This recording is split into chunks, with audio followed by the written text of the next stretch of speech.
some people are saying is that the IRS was used at a local level in Cincinnati, maybe other places, to go after. Absolutely wrong.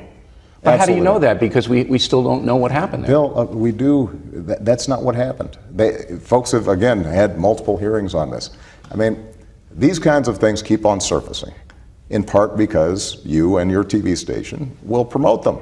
But when don't folks you feel actually, there are unanswered questions? Bill, when you actually look at the stuff, there have been multiple hearings on it. What happened here is that you've got a 501c4 law that people think is confusing. That the folks did not know how to implement. Okay. Because it basically says, so you're saying if you're involved, no corruption there at all? No. That's not what I'm saying. That's actually no. But I want to know what you're saying. You're the leader of the country. You're saying no corruption. No. None. No. There were some boneheaded decisions. Out of a but local no office. Mass corruption. Not even mass corruption. Not even a smidgen of corruption. Okay.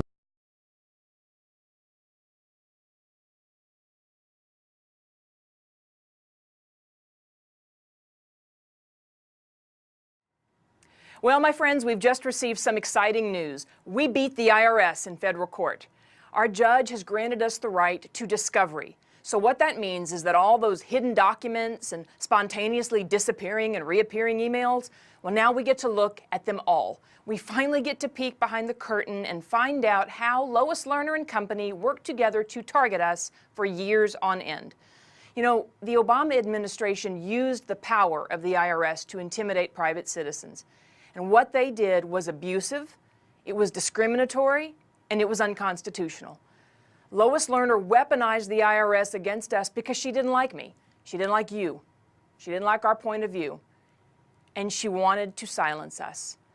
Now, a federal judge says that we can see all those documents. He also says we can depose some of the key staff at the IRS.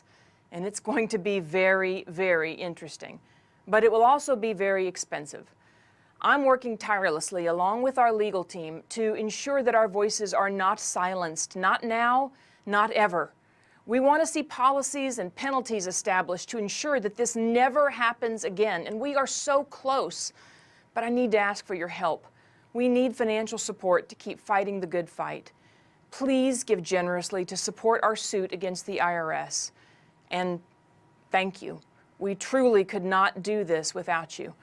Now I'm going to get back to work, but until we meet again, may God bless each and every one of you, and may He continue to bless and keep America. I guarantee that there is no political influence in any investigation conducted by the Justice Department or the FBI, not just in this case, but in any case. And she will be full stop, period. And she will be treated no differently. Guaranteed, full stop. Nobody gets treated differently when it comes to the Justice Department, because nobody is above the law. Even if she ends up as the Democratic nominee. How many times do I have to say it, Chris? Guaranteed. I guarantee that there is no political influence in any investigation conducted by the Justice Department or the FBI, not just in this case, but in any case. And she will be full stop, period. And she will be treated no differently. Guaranteed, full stop.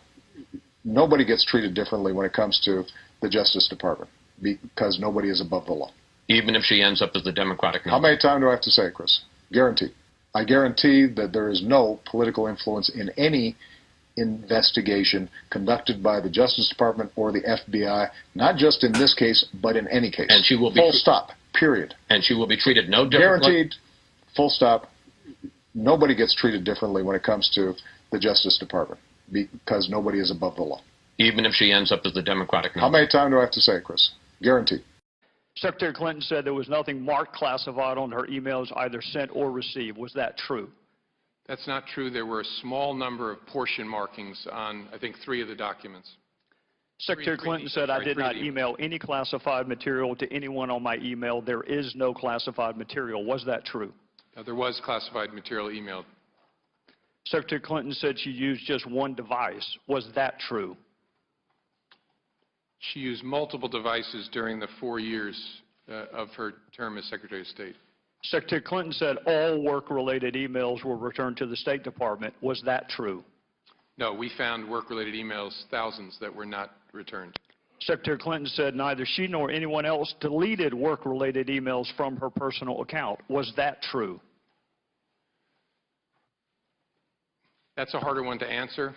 We found traces of work-related emails on devices or in Slack space, whether they were deleted or whether when a server was changed out something happened to them. There's no doubt that there were work-related emails that were removed electronically from the email system. Secretary Clinton said her lawyers read every one of the emails and were overly inclusive. Did her lawyers read the email content individually? No. Well, in the interest of time, and because I have a plane to catch tomorrow afternoon, I'm not going to go through any more of the false statements, but I am going to ask you to put on your old hat. False exculpatory statements, they are used for what? Well, either for a substantive prosecution or for evidence of intent in a criminal prosecution. Exactly. Intent and consciousness of guilt, right? We have taken extraordinary steps to discuss this matter in ways that typically we do not. Let me ask you this. When charges are not brought. And as I indicated before, just so it's clear, my reasons for not going into the substance of the information that I receive and review before I made my decision to accept the recommendation are that the teams that I work with, whether it's this case or any other, be free to provide confidential analysis, discussion, without the input of any With all due kind respect, of Madam political Attorney General, influence. you can do all of what you just described and still tell the people what element. I mean, the elements of a criminal offense are public, so that's not, there's no secret there. And for you to go through the elements and say, as Director Comey did, he said there was no specific intent. I'm out of time, but I suspect you have prosecuted reckless homicide cases, haven't you? In the context of violent crime. How about involuntary manslaughter? For the department or personally? No, just as a prosecutor. There's involuntary manslaughter, there's reckless homicide, there's felony DUI where you really didn't mean to hurt anybody. You really didn't, but you did. And this lack of specific intent is not a defense in any of those cases. So I think the public would like to know how you determined she did not have the intent to break the law and why you are applying a specific intent requirement here when you don't even do it in certain homicide cases. Well, Congressman, as I've said, I think you've mentioned a number of state cases there.